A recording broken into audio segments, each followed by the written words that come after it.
maa ngi nuyu njabootu Adama ak Awa di rafetlu jataay bi ndax nga am njaboot gu génne àddina nga dajaloo fi taxaw di leen ñaanal si jumaay Coose ji daf du lu rafet ndaxte fa ñu tëdd yal na leen yaa daaxal fi ñu jóge ndaxte baatu alxuraan kenn mënu ko fay wante yàlla mi am pay yal na leen yàlla fay xale yi nag demew ñu seen sago ndax lii xew nii ci géej gi man mii ba ma koy wax ak léegi xaw na dem ci ñaari at ndax dafa am lu ma gis ci benn programme ñeree ñetti téeméeri nag ak fukk ak ñett mën na leen nag bii ngeen di gis sarax bii dina jural Sénégal musiba mu rëy te ñeneen sarax bi fi ña ko reyee ak fa ña koy joxe dina mat 100 kilomètres ñoo topp littoral bi jëm tànk ba Cap Skirring ma dem Wakaam ña nettali ma niñ doon tuure deret ji si corniche bi jëm biir Dakar ma ne Sénégal dugg na si musiba moo xamee ne kenn du ko mën a régler ndaxte xale yi tàggootuñ seen kilifa te àddina li si gën a am solo booy dem nga tàggu sa kilifa ñaanu kilifa moo ëpp milliard wante xale yi xoolatuñu loolu seen morom yi nekk bitim réew di leen wan ay palaat yoo xam ne ñu ngi leen di berndeel ña defe noonu la neexe te neexewul noonu am na ñoo xam ne dañ ne seew mucc lu leen indi amuñu ko ngoon nag na xale yi dal te déggal kilifa yi njaboot day ba tàggu kilifa mu ñaanal ko lii ngeen def nag yal na leen ko yàlla gën a manloo ndaxte ku génn àddina ña ñaanal ka yal na ko yàlla jottali am na loo xam ne tam bu fa mën a siiw yéen journaliste yi yéen a ko siiwal ndaxte dara day xew xale yi defi musiba bu ko kenn yëgul yéen bu ngeen ko yëgee jottali ka te képp gaal guy tëgg di dem nag am nañu la gis ndaxte fanweeri nit mënuñu wàcce gaal ngoon nag bu demee ba gaal gay wàcce dina am bank yoo xam ne si la nit ñi war a toog dinañ ko ci liggéey ti dina am ñu ko gis gars yi ku gis na nga boole déegi mitti na te kenn amul saafaraam ndaxte gaal gi mujj suuf si Mbuur matul 4 kilomètres dawul lu ma 10 mètres 10 minutes gaal ga suux kooku bu koy yàlla yóbbu woon fu gën a sori mu te bu gën a am ngoon ñi jot a sawe duñ sawe nañ delloo siwaat suñu xel te état jël mesure li ñu def si inondation bi ndaxte àddina ñettaa ko yor muy suuf asamaan ak géej li ñu def si inondation yi buñ ko xaajee si digg bi defal nuurikat yi formation ñan nuure commencé Ndar ba Cap Skirring xeer yi seet jën wi dellu si waat wante géej gi dafa ënn te cere ju ko ënn kenn du ko sémee yàpp bu du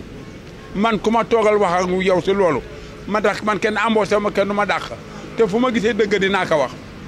ndaxte ba may waat ñay ma jox tëni jaraaf bi dama ko teg si dëgg googu ma ko tegoon nag du ma ko moytu du ma ko dandal ba yow mal xiyaam ndégam mu ma ko maa ngi koy man te ku nekk war na sédd sa asel mu ëllëg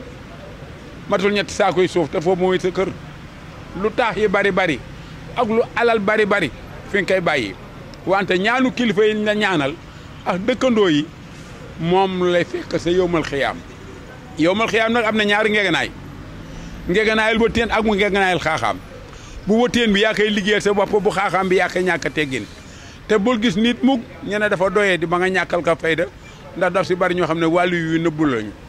ma di leen gërëm di leen sant wasalaam. Bonjour, je m'appelle Dame Seck, je suis un citoyen de la ville de Mbour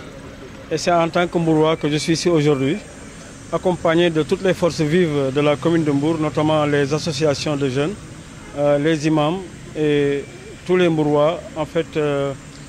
qui sont ici aujourd'hui. Donc nous étions là pour faire des prières à travers le noble Coran. Pourquoi le Coran? Pourquoi des prières? Parce que tout simplement nous sommes dépassés par les événements. Le fait que nous sommes dépassés par les événements,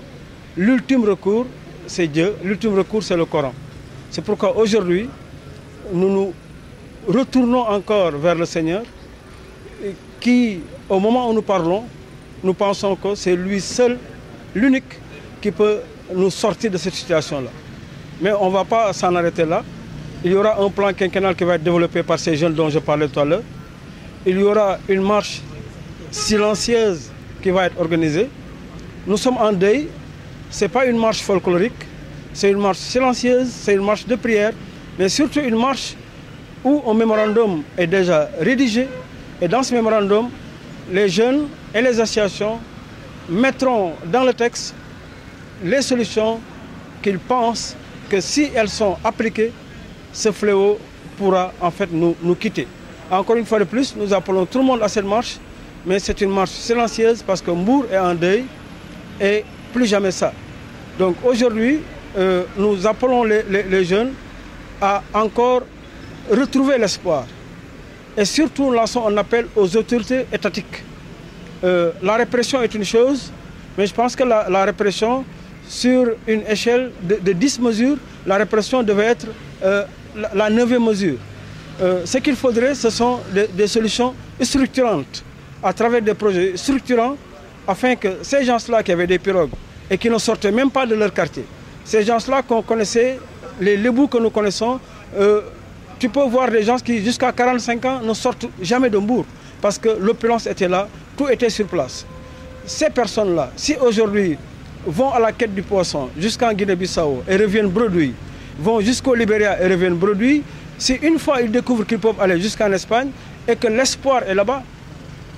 cela va de soi qu'il y a des velléités pour pouvoir rester. Donc encore une fois de plus, nous appelons l'État à venir faire l'état des lieux et à voir comment faire pour aider ces gens-là avec des projets structurants qui pourraient remplacer la rareté de ces ressources afin que ce fléau-là puisse cesser. Répression, oui, mais avant la répression, il faut d'abord s'occuper d'eux et les aider. Si j'étais à la tête de ces structures-là, je pense que j'aurais privilégié l'aide à travers des projets structurants, encore une fois de plus, je le répète, c'est important, afin que ces gens-là puissent avoir autre chose que les pirogues. Des fils de piroguiers sont décédés à l'intérieur. Donc on ne pourrait pas avoir une double peine. Un migrant qui décède et que ce parent-là puisse se retrouver en prison. En tout cas, moi, ça en fait, je ne pourrais pas comprendre ça. Sanctions, oui, mais sur l'échelle des sanctions, il faudrait privilégier l'aide afin que ce fléau-là disparaisse. Merci.